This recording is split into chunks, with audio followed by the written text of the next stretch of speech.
अस्सलाम वालेकुम व्यूज़, आप देख रहे हैं career for you dot P के।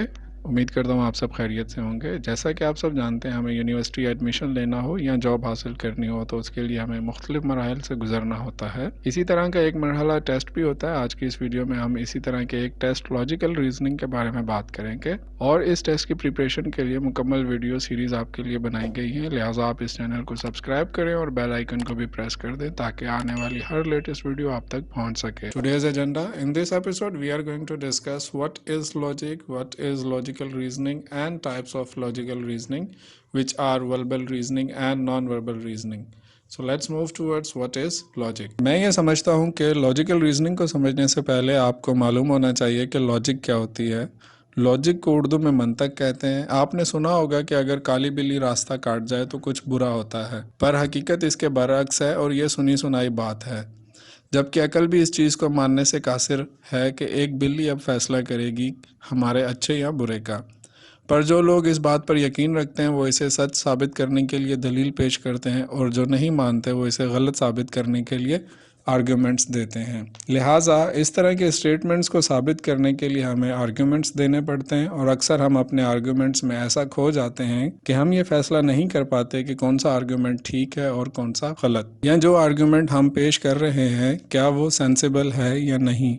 इस चीज़ को प्रूव करने के लिए हम लॉजिक का इस्तेमाल करते हैं। लॉजिक की फॉर्मल डेफिनेशन ये है: logic is the study of principles and methods that distinguish between a valid and invalid argument. Logic के प्रिंसिपल्स और मेथड्स बुनियादी तौर पर इसलिए हैं कि हम ये जान सकें कि कौन सा आर्ग्यूमेंट वैलिड है और इनवैलिड है। For example, grass is green, ये एक स्टेटमेंट है।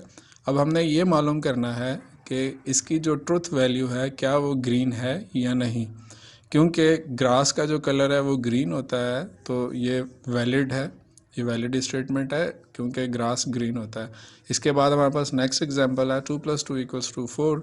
तो ये भी एक वैलिड स्टेटमेंट है हमारे पास कि 2 + 2 जो है वो 4 ही होता है। नेक्स्ट स्टेटमेंट है हमारे पास 4 फिंगर्स इन अ हैंड। तो ये एक इनवैलिड स्टेटमेंट है क्योंकि इसकी जो ट्रुथ वैल्यू है वो 4 नहीं है। हाथ के अंदर 5 उंगलियां होती हैं, तो इसलिए इसकी जो ट्रुथ वैल्यू है वो 5 फिंगर्स इन आ हैंड होगी। तो ये जो स्टेटमेंट है ये इनवैलिड स्टेटमेंट है। इसके बाद हमारे पास नेक्स्ट एग्जांपल है 4 + 2 = 7। तो ये भी इनवैलिड स्टेटमेंट, या आप इसको इनवैलिड आर्गूमेंट कह सकते हैं क्योंकि 4 + 2 7 नहीं होते, 6 होते हैं। What is logical reasoning? The logical reasoning section is an important part of competitive exams. It contains different types of reasoning questions which are intended to judge analytical and logical reasoning skills of the candidate. Logical reasoning test का मकसद ये होता है कि आपकी identify करने की जो सलाहियत है उसको मेजर किया जा सके। लॉजिकल रीजनिंग दो तरह की होती है, वर्बल लॉजिकल रीजनिंग और नॉन वर्बल लॉजिकल रीजनिंग। इन दोनों को हम डेप्थ में स्टडी करेंगे अपने आने वाले अगले लेक्चर्स के अंदर। और सबसे पहले हम वर्बल लॉजिकल रीजनिंग को डिस्कस करेंगे। तो इसके जितना जो भी इसका सिलेबस होगा वो मैं सब आपको इस वीडियो के अंदर बता दूंगा ताकि आगे हमें दोबारा इस चीज़ को डिस्कस ना करना पड़े। अक्सर बच्चों को यही प्रॉब्लम होती है कि उनके पास सिलेबस मौजूद नहीं होता। ये जो सिलेबस तैयार किया गया है ये सेलेक्टिव किसी टेस्ट के लिए नहीं तैयार किया गया। आप इसकी मदद से एमडी कैट के टेस्ट दे सकते हैं, आप कम्पिटिटिव एग्ज़ाम्स दे सकते हैं। अक्सर आजकल आपने देखा होगा आपको एमटीओ टेस्ट देना पड़ते हैं, उनके अंदर भी लॉजिकल रीजनिंग शामिल होती है। बैंकिंग सेक्टर के भी टेस्ट होते हैं, उनके अंदर भी लॉजिकल रीजनिंग शामिल होती है। आपके इंटेलिजेंस टेस्ट होते हैं। हम जो इन लेक्चर्स में कवर करेंगे वो हम किसी सेलेक्टिव को कवर नहीं करेंगे, बल्कि हम इसको होल देखेंगे, कंप्लीट सिलेबस देखेंगे ताकि हर बच्चा इससे जो है वो फ़ायदा हासिल कर सके। आगे बढ़ते हैं वर्बल लॉजिकल रीजनिंग की जानिब।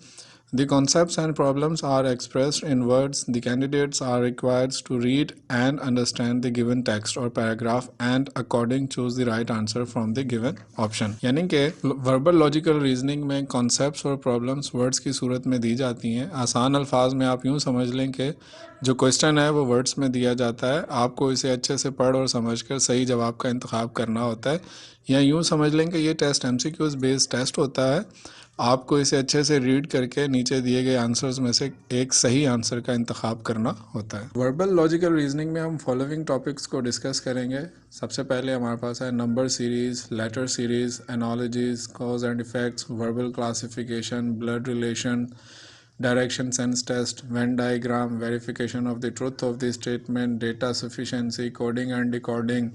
उसके बाद हम देखेंगे लॉजिकल प्रॉब्लम्स, उसके बाद हम देखेंगे logical problems, matching definition, course of action, syllogism, statement and assumptions. ये तमाम वो टॉपिक्स हैं जिन्हें हम डेप्थ में स्टडी करेंगे। नेक्स्ट है हमारे पास non verbal logical reasoning. The concepts and problems are express in the form of figures, images और diagrams and the candidates are required to understand them before choosing the right answer out of the given options। यानी non verbal logical reasoning में concepts और problems जो हैं वो figures, images और diagrams की सूरत में दिए जाते हैं। हमें इन्हें अच्छे से अंडरस्टैंड करके इनमें से राइट आंसर को चूज़ करना होता है। ये था हमारा आज का लेक्चर। उम्मीद करता हूँ आपको ज़रूर समझ आया होगा। अगर आपको किसी भी किस्म की प्रॉब्लम हो तो आप कमेंट सेक्शन में मुझसे पूछ सकते हैं। Thank you so much for participating. अल्लाह हाफिज़।